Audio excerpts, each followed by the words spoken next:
Well, as we gather in Harnock Presbyterian Church this lovely sunny Lord's Day morning, might we give to one and all a very warm word of welcome.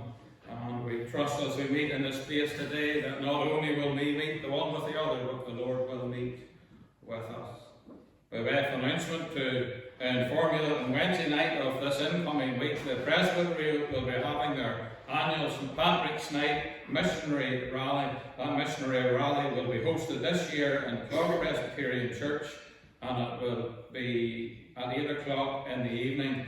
And the Reverend John Brogan, one-time minister in Glenar and Carnalbana, who some of you will know went to Ballina to begin a church plant, as it were, he will be coming along to update the presbytery as to the work down in Ballina. So that's a Wednesday night at 8 o'clock.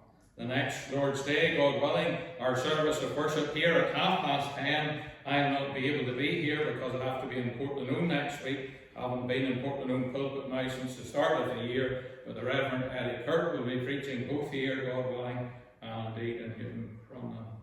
Then also an announcement for our members of the PW. The PW would usually meet this week, but they won't be meeting this week, but rather they'll be meeting on the 25th of March. So that's PW not meeting this week, but the 25th of March. Let us worship God. The psalmist writes, "Ascribe to the Lord, O families of the peoples. Ascribe to the Lord glory and strength. Ascribe to the Lord the glory to his name. Bring an offering and come into his courts. Worship the Lord in the splendor of holiness. Tremble before him, all the earth." Worship the Lord in the splendor of holiness. Tremble before him, all the earth.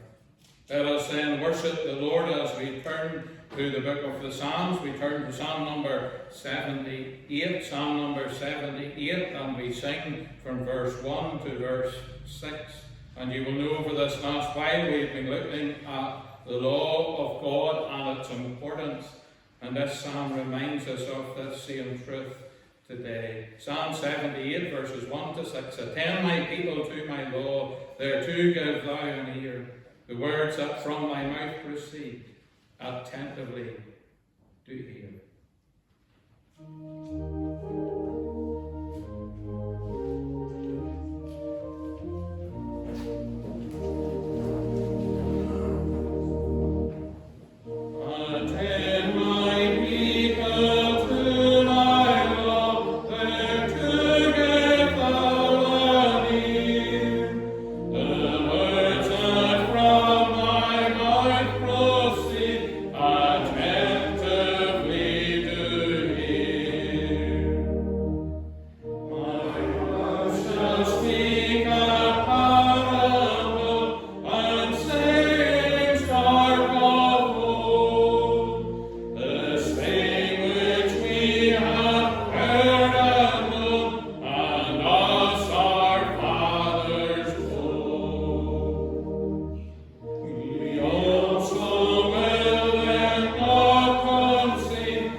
Oh, that grace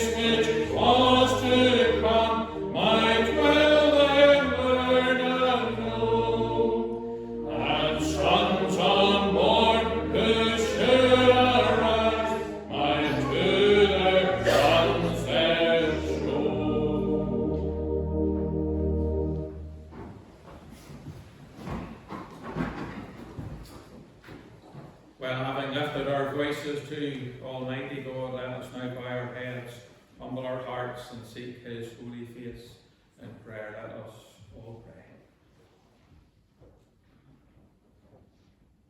O Lord our God, as we live our lives, and as we do so many things every day, at times we're so busy, so taken up with the things of this present age, things that we have to do, things that we have to attend to, that on occasions, our God, we neglect our souls, and we neglect the worship of your great name. When we were young, perhaps we didn't understand why at the very beginning of time itself, even before the 10 Commandments were given, you laid out and you commanded that all men everywhere, one day a week, should gather together, men and women and boys and girls and young people, to praise your great name. You rested on the seventh day, you rested on the Sabbath day. And so you told our first parents, and all generations in between, that they should rest, and that they should worship you this day. And so we come, our God, and we bless you for this opportunity to praise you. We think on the truth contained in our initial psalm, where it speaks of the faithfulness of former generations. But not only does it speak of the faithfulness of former generations, but it reminds us that we are obliged not only to know the truth ourselves, but we are obliged, our God, to know this truth and to pass it on to those unborn, to generations yet unborn, so that our God, in the years yet to be, men and women and boys and girls would be found in this place, as we are found today, uniting their hearts, their minds, their souls and their voices in the praise of your thrice holy name. Forgive us, our God, when we have failed perhaps in this responsibility. Forgive us, our Father, if we haven't not been careful thus far in our own lives to hand over the truth of God. Forgive us, we pray. Help us, our Father, to be faithful in everything, but especially in handing on the truth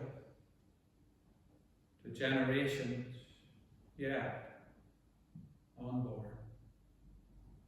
We bless you for those who you use to bless us.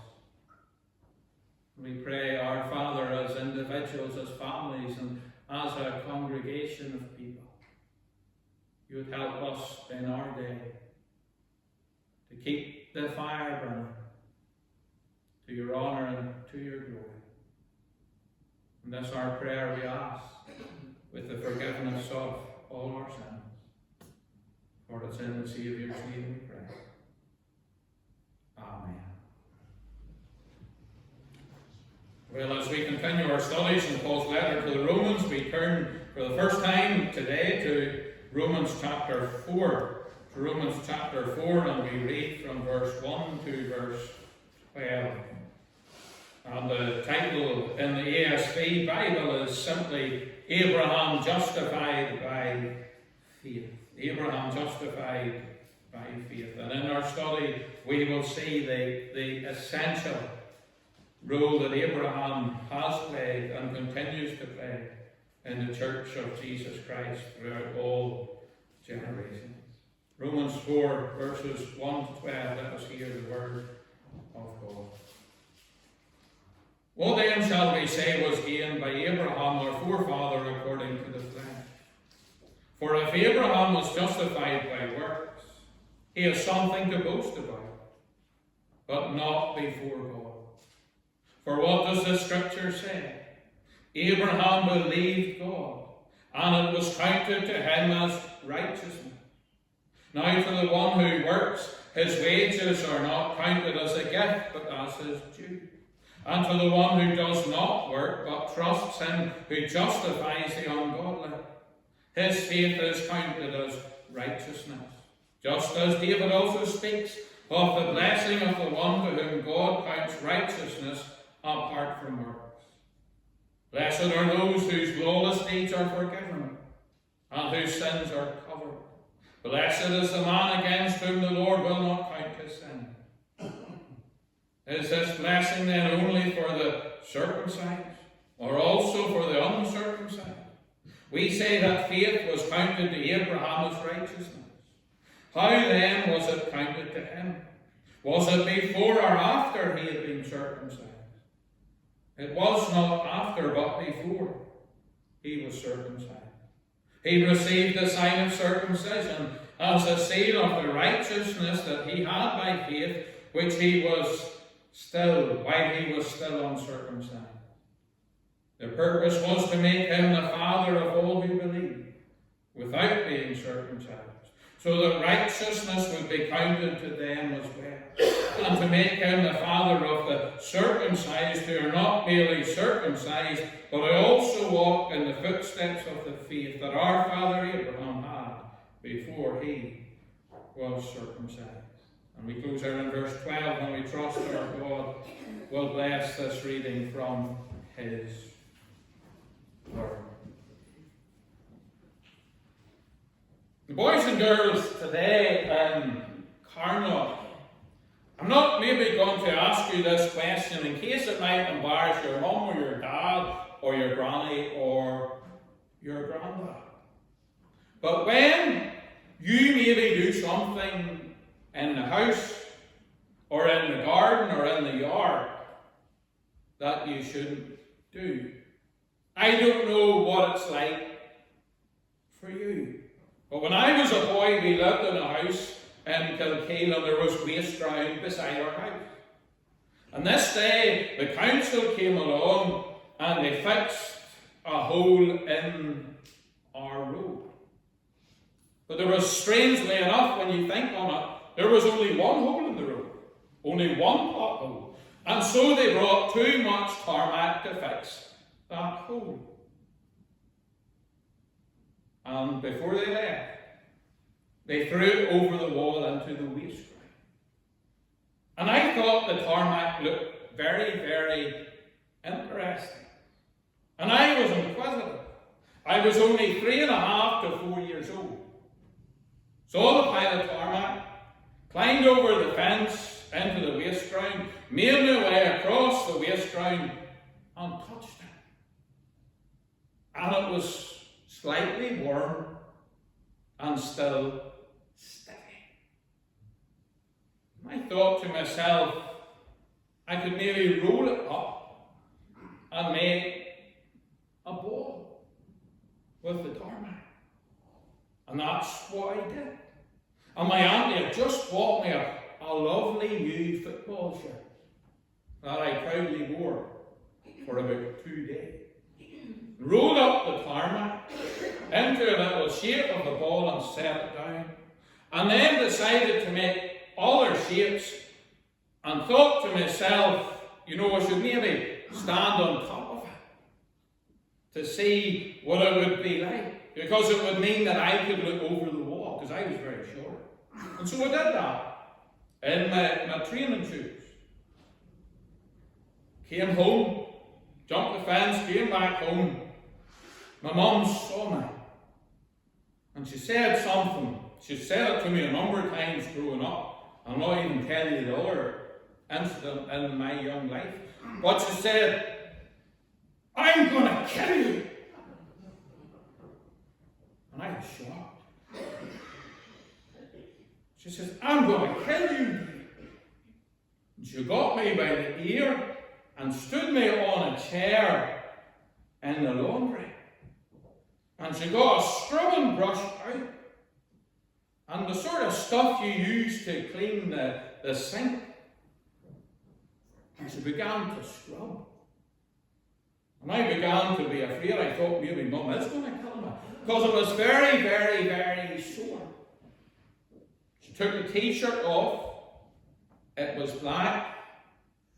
And it was ruined. And I actually had got some tarmac in the hair as well. So Mum got a pair of scissors out and cut little bits out of my hair. You know, when you're that age, you don't really worry or concerned about that. But I can still remember the anger of my mum. And when I had children myself, I understood why she was angry. But when you're a little boy, you don't. But when she said, "David, I'm going to kill you," she didn't mean it. She didn't mean it at all. And when she got the scrubbing brush out and began literally to scrub the tarmac off my legs, it was sore. But she wasn't doing it to hurt me. But she was doing it to clean me up. See, sometimes maybe your mum or your dad gets cross. And it used to be even in school, when a teacher got cross, they aren't really allowed to do that now, but they used to say some things that would have scared you. Sometimes we say things, and they're not to be taken in a literal fashion. And you know, when we turn to the Bible, sometimes that's the same as well. In the book of Revelation, we read of a beast that comes out of the water, a beast that comes out of the sea. But we're not to understand that literally as a big beast that will come out of the water, like come out of Carnot Bay. But we're to try to understand what that picture means. What God is telling us through that picture. And it's the same in relation to other portions of the Bible. And you know, we've been looking at the Lord's Supper and the sacraments recently. And today we're looking at question 96 and asks, what is the Lord's Supper?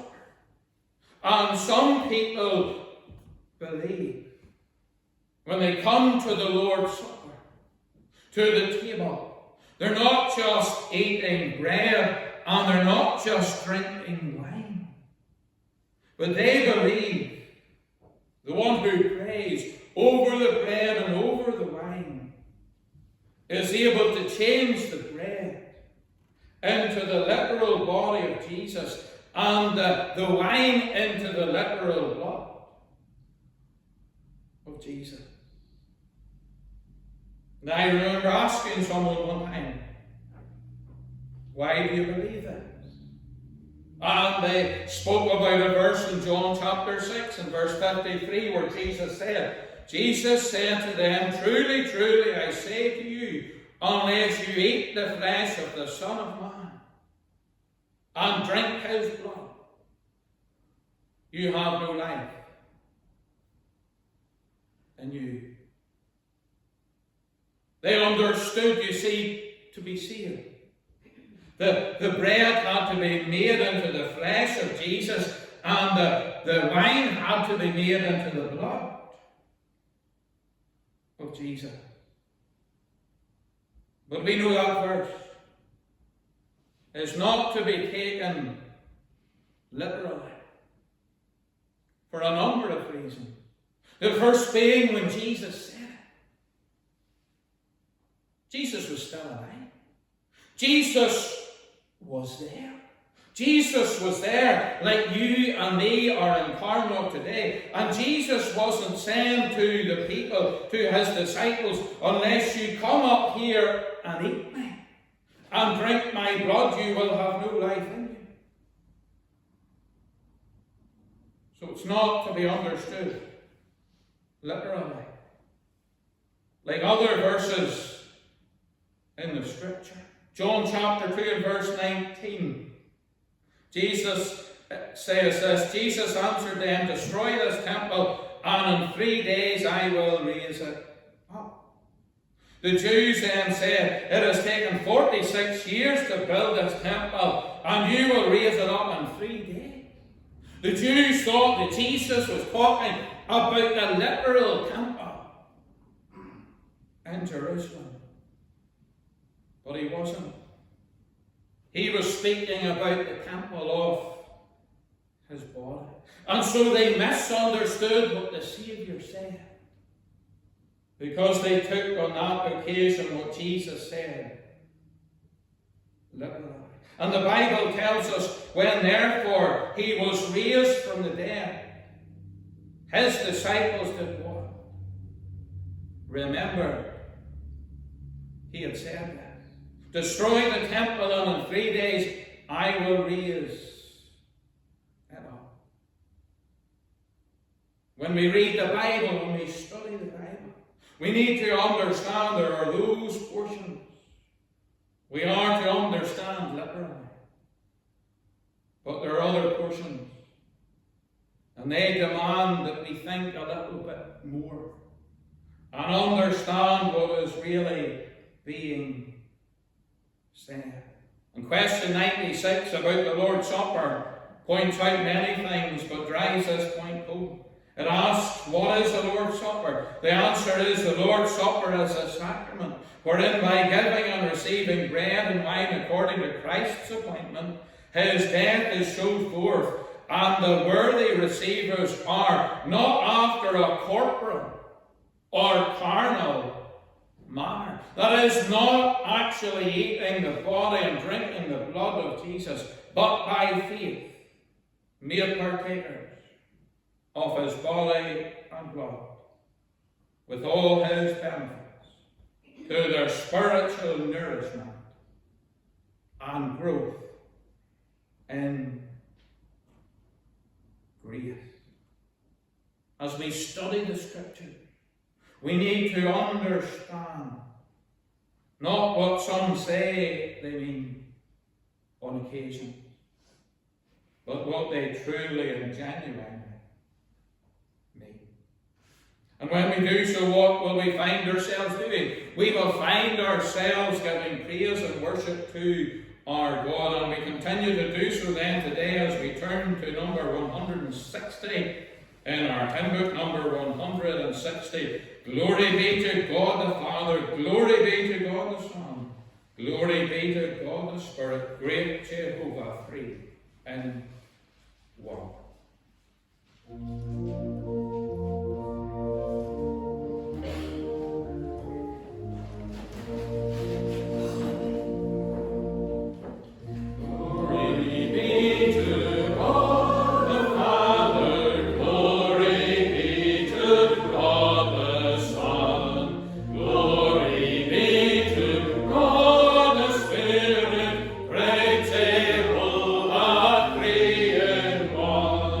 Glory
We bring to our Father in heaven then our prayers of intercession. Let us all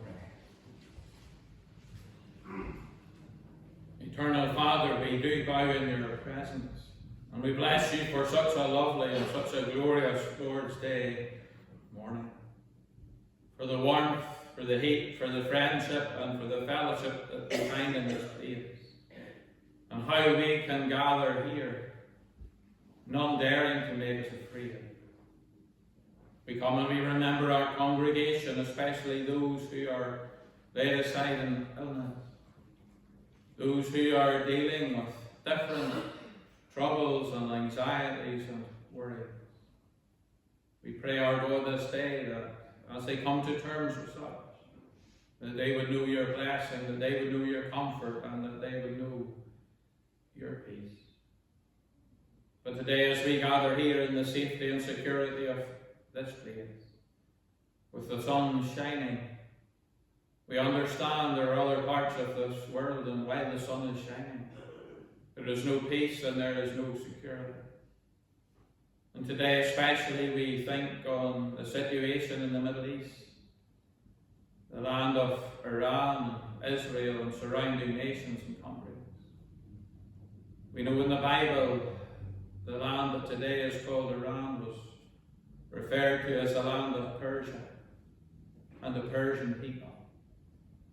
Last Lord's Day evening we were thinking about Esther and Mordecai.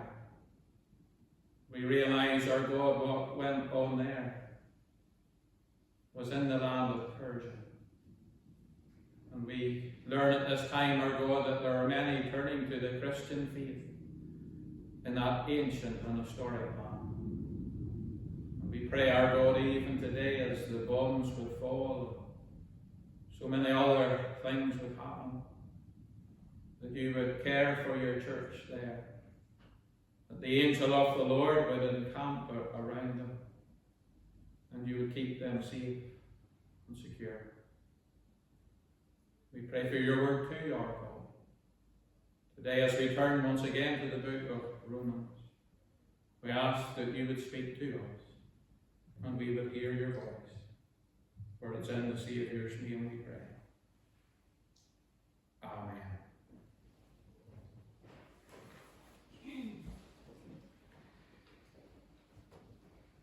Even if you're not into football, you will know the name of Sir Alex Ferguson.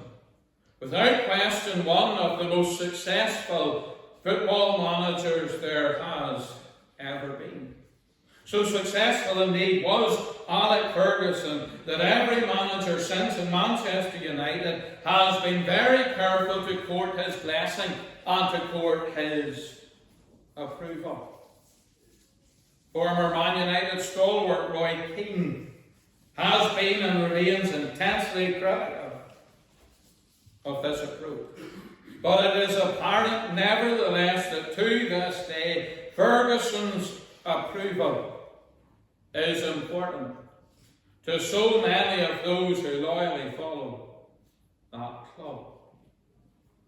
If the new manager can win Ferguson's blessing, that new manager will, for a time at least, have the support of the fan base.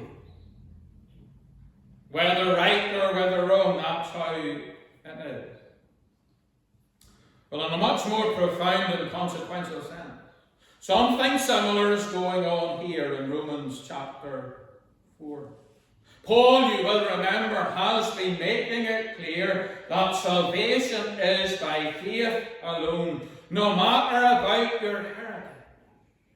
Whether you are a Jew, whether you are a Greek, whether you are a Jew, whether you are a Gentile. Salvation, says the apostle, has been, is, and always will be by faith alone. And thinking back, you can maybe understand why this doctrine was so readily embraced by the Gentiles in particular. Because before this, they felt that they were excluded from the covenants of promise. But while we maybe understand why it was embraced, so readily by the Gentiles, by the Greeks. When you think on it, you can surely understand why it was so hard to swallow for the Hebrews, for the Jews. So hard to swallow, because so many of them really did believe that they were simply the best, better than all the rest. And because of that, they were convinced God owed them grace and mercy. To many of the Jews, therefore, this doctrine, now preached by Paul, shattered their worldview, as we call it today, and their view of themselves.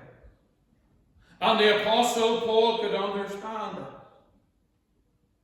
And therefore, how important it is for him, but especially the church, that they understand and grasp this, and so garner support for the truth. What does the apostle do here in Romans 4? To garner support for this truth, he pulls in the big gun.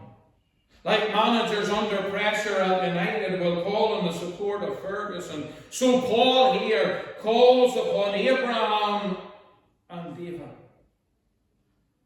to endorse the doctrine of justification by faith alone. And this morning we are bound to ask, why is it to garner support for this doctrine? Why is it that Paul the Apostle calls upon the support, calls upon the backing of Abraham? What's so unique? What's so special about Abraham? First of all, on a very practical level, he calls upon Abraham for support. Because what does the apostle do? And we know this. Paul the apostle understands where people are at and what they are thinking. Few studies and sermons highlight this, but it is surely vital when head knowledge in the church has become to some degree so divorced from reality, from what real people on the ground are grappling with, from what real people on the ground are thinking and seeing.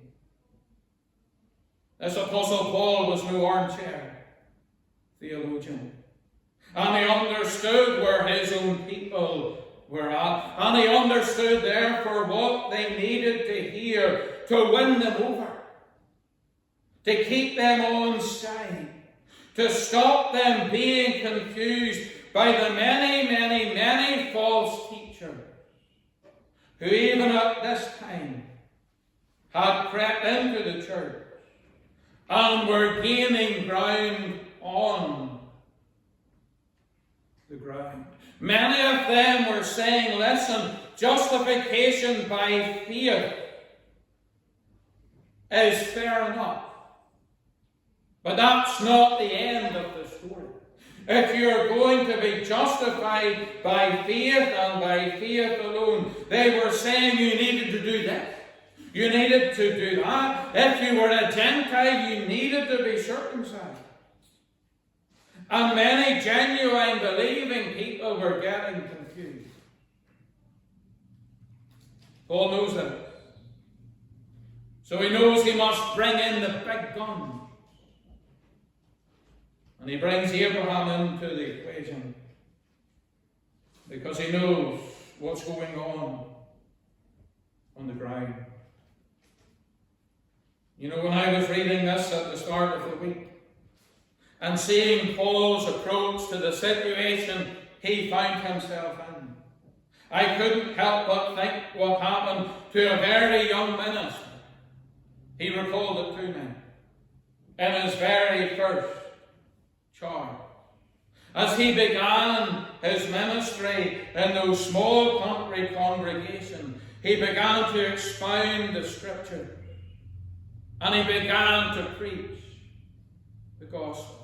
But as he expounded the scriptures and preached the gospel, he discovered something. He discovered a growing discomfort and increasing opposition to his fledgling ministry. Because although the people in that congregation were a very God-fearing people, who knew the Psalms, who knew the paraphrases, who knew the scriptures, and who knew the catechism, they hadn't heard for a generation the truth of justification by faith and by faith alone. So there was a growing division in the congregation, but in the providence of God, Dr. William Craig of Edenderry, Dr. William Craig of First Portadown, and you will know then how long this was ago. In the providence of God, Dr. Craig had just been elected as moderator of the General Assembly of the Presbyterian Church in Ireland. County Armagh, County Down. He was a hugely respected minister. And so the young minister pleaded that he would come along and preach not at a service because he was so busy, but at a midweek service. And so it was Dr. Craig took up the invitation and made his way to the congregations, and he preached at a joint midweek meeting. And in the course of the midweek meeting, it became clear Dr. Craig's view was one and the same as the young minister. And from that time on, there was no further division in that congregation. For those who were confused said this: if the moderator of the General Assembly of the Presbyterian Church in Ireland believes and preaches what our young minister has been preaching, our young minister must be right. That young minister is now not so young. He is in his 80s. But he understood his people, and he understood where his people were at. As we said last week, we live at a time when authority is despised. And as a result, we are maybe surprised by such a story.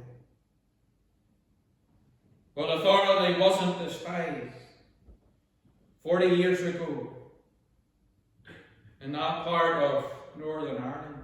And authority wasn't so much despised in Paul's day.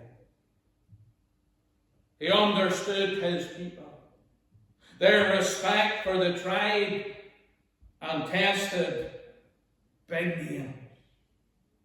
And so to drive home the central importance of justification by faith alone,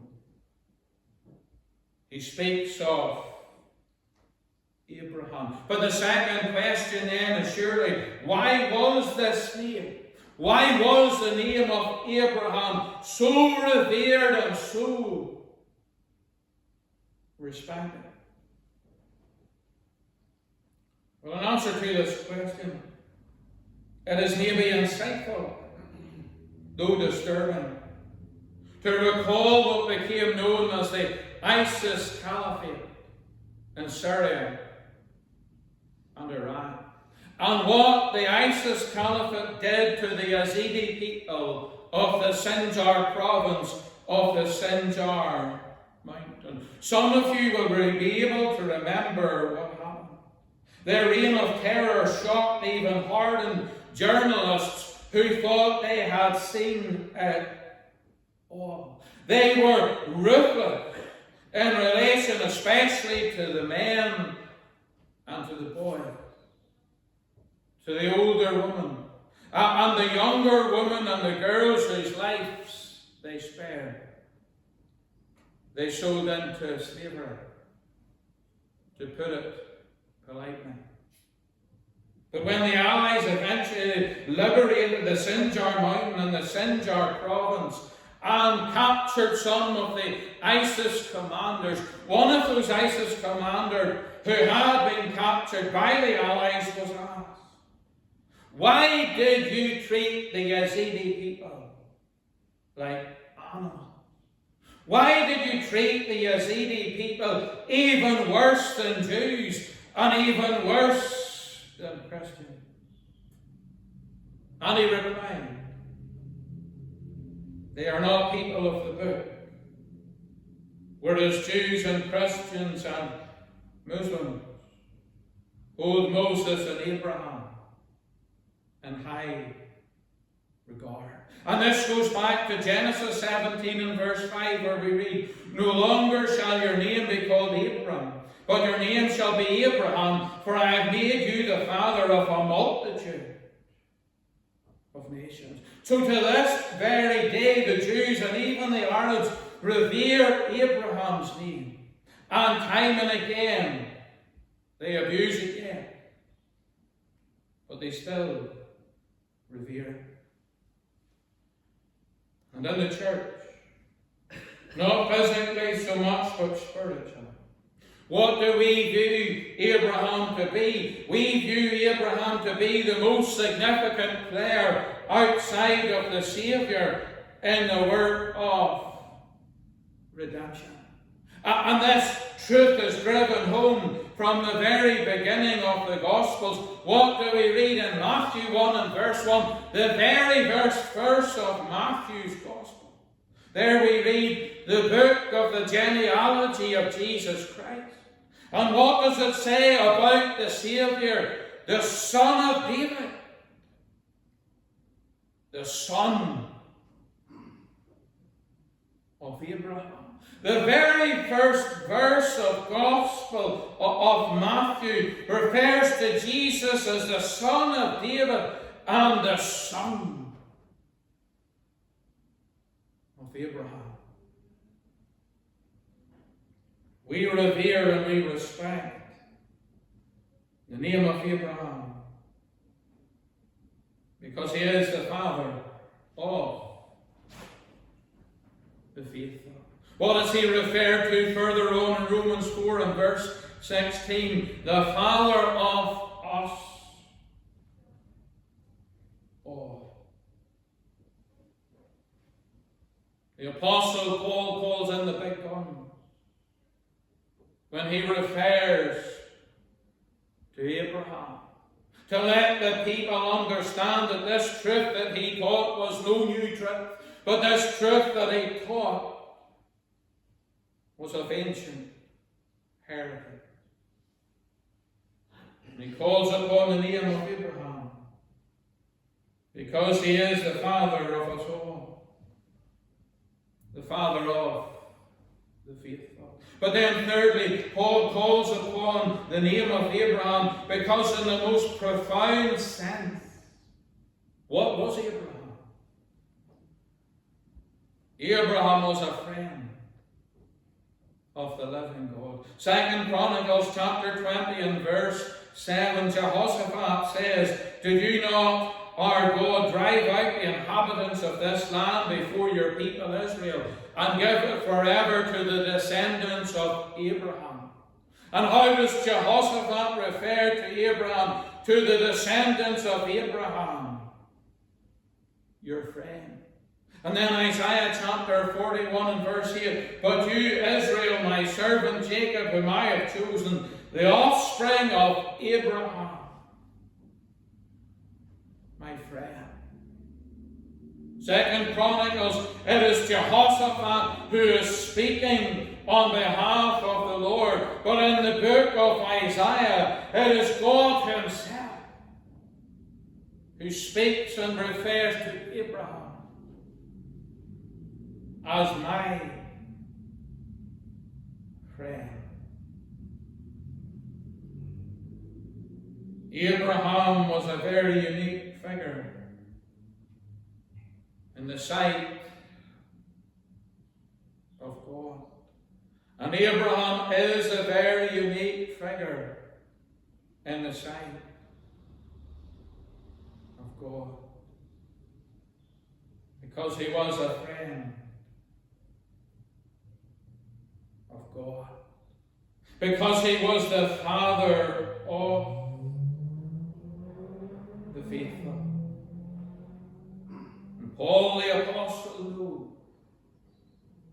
as he preaches the gospel and is opposed by some, that he needs to remind the people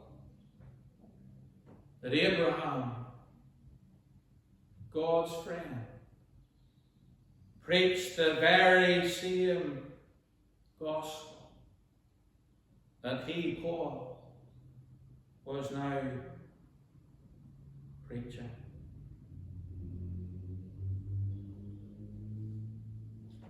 It is God himself who speaks to Abraham and calls him my friend. I wonder today as we gather in Carmel Presbyterian Church,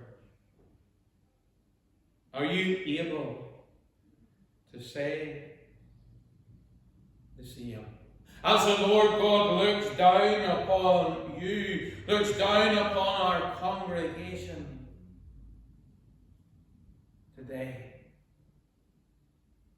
is he able to say, there is so and so?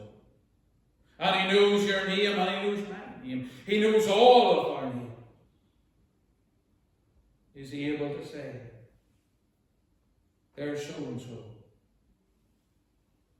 my friend? If you know that to be true, you have that which money cannot buy. You have that which is more precious than silver or rubies or diamonds or gold. But if as yet you know God does not refer to you as his friend, has the time not come for you surely to repent of your sin and to trust in the Saviour? So like Abraham, you too will be known from this day forward throughout all eternity as a friend of God. Let us pray. Our gracious God and loving Heavenly Father, we know truth is always truth. And we understand, our God, if justification was by faith alone in the day of Abraham, if justification was by faith alone in the day of Paul, so justification is by faith alone in our day. The only way through which a sinner can become your friend. Help us to meditate and to consider this truth. If we are your friend, help us to rejoice in it. But if as yet, our God, there is even one who has not trusted in your Son as their Saviour, we pray, our God, you would speak as only you can speak. And you would do that work that only you are able to do. For it's in the Saviour's name we pray. Amen. We close then as we sing the hymn number 510, the hymn number 510, Love with everlasting love. And verse 2 speaks to those who are the friends of God. Heaven above us softer blue, earth around us richer green. Something lives in every hue. Christless eyes have never seen. The hymn number 510.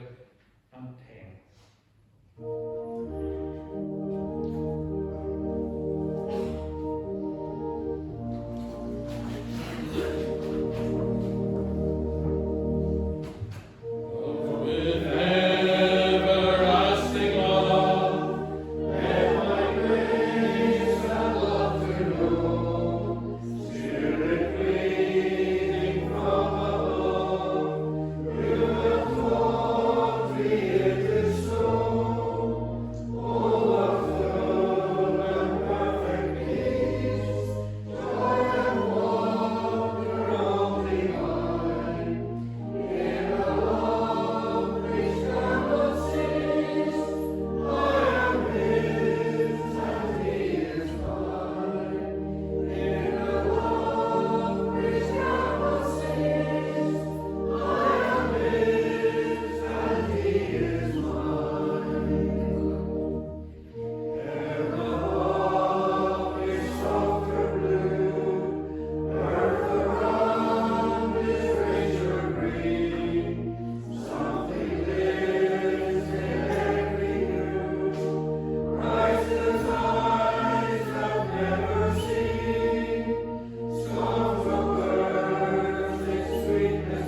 And now may grace, mercy, and peace from God the Father, Son, and Holy Spirit rest, remain, and abide with each one of us this day and forevermore.